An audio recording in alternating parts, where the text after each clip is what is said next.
Hello there, this is Uncle Troy. Today we're playing Minecraft and was just in our house and found that I've been attracting squids now. Apparently they're spawning in the cactus farm up above and are getting washed down with all the rest of the drops. Tech Dolphin decided to check it out, and this is what happened to him. He got trapped in there. I keep telling people, don't go check out the cactus farm. There's nothing up there you need to see. And they keep thinking, oh, well, I'll just ride down the chute with the cactus and see where it leads me. Unfortunately, I had to fix it where you couldn't just ride through because occasionally a zombie would come in there, and I'm not sure how he got in, maybe spawned up on top of the house. But, and no, Tech Dolphin, you can't shear me either, so quit trying. But the main thing we're working on today is the super simple spider spawner trap. We're going to make it a lot bigger and more complicated. I was told that part of the reason why it wasn't producing a whole lot of spiders was that it was too well lit. I've already answered this. I've taken most of the torches out. Most of the torches that were there were just for filming purposes. But I did a little more research and found that I'm certain in the past I've read somewhere that the spawner is either on or it's off. You either have enough light to keep it from spawning or you don't. But apparently that has changed.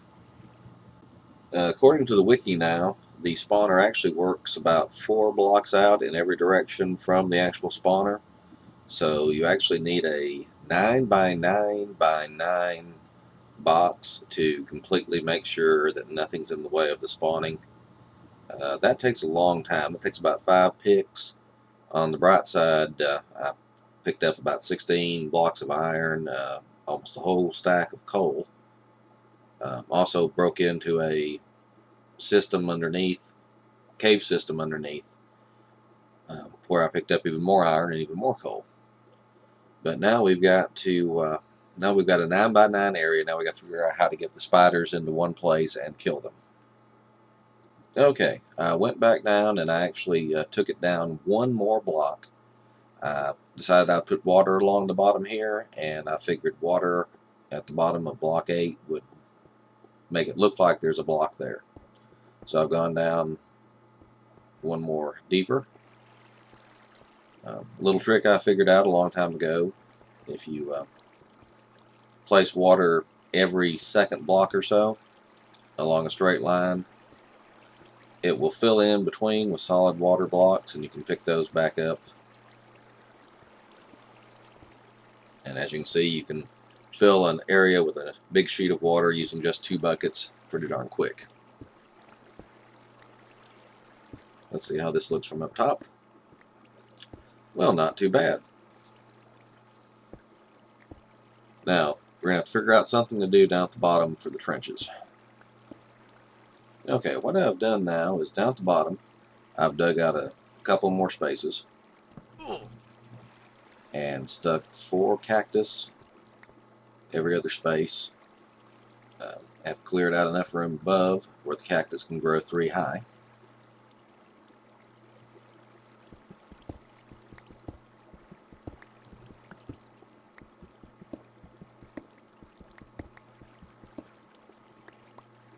And I hope I've positioned these properly where water can flow down.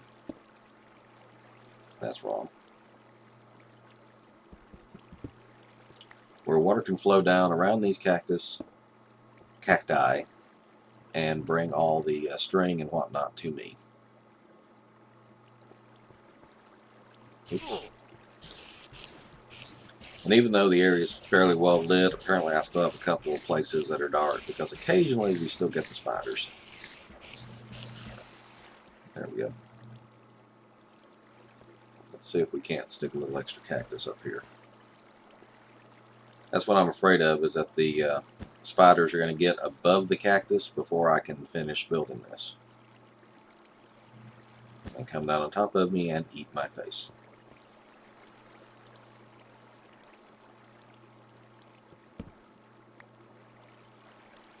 Alright, let's try clearing out some of that light up there above. Okay, now I have almost all the light gone. spiders are spawning fairly regularly. And I just looked down and realized at this point that I forgot to finish up the water. So let's clean this last of this out, block this off, and go downstairs and see how she looks.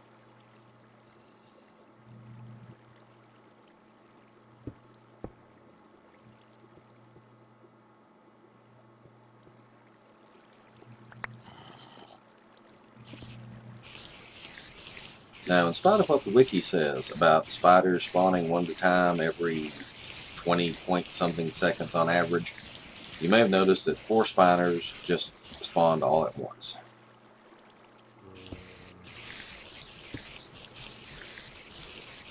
In fact, spiders just keep a-coming. And I'm rather impressed by this because I thought I was going to go to all this effort and find that I had maybe increased the spawn rate just a little. But as you can see here, luckily I guessed right on the water currents, and no matter where something falls in this room, it will come right here around the cactus. There's another 3 or 4 spiders coming at me.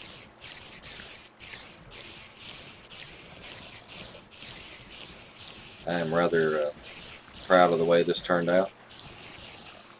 So it turns out instead of getting a single spider every 25 seconds or so, instead I'm getting tons and tons of spiders.